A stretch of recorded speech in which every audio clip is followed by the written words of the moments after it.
যখন ছোট ছিলাম ভাবতাম হয়তো গাছপালাগুলো ছুটছে, তখন আমরা ট্রেনের মধ্যে থাকতাম। তখন তো অত বুঝতে শিখিনি, বা যখন বাইরেও থাকতাম এটাই ভাবতাম। কিন্তু এখন যখন বড় হয়েছি গাছপালাগুলো ছুটছে না, ট্রেনটাই ছুটছে।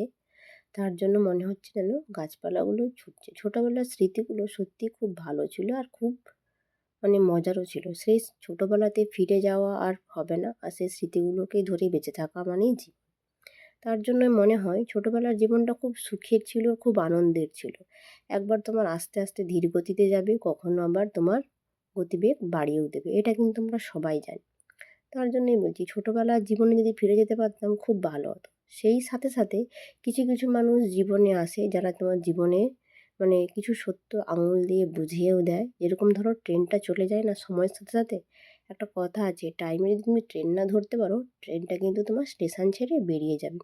ঠিক সেই রকমই কিছু মানুষ আছে যে তোমার খারাপ সময়ে থাকবে, সুখের সময়ও থাকবে। আর কিছু কিছু মানুষ আছে তোমার খারাপ সময়েও থাকবে না, সুখের সময় এসে তোমার সাথে বন্ধুত্ব করবে, তাই না? তো খারাপ সময় আসতেই থাকবে, কিন্তু সুখের সময় খুব কম আসে। তো আমার খারাপ সময় যারা আছে তাদেরকে আমি সুখের সময়ও পেতে চাই।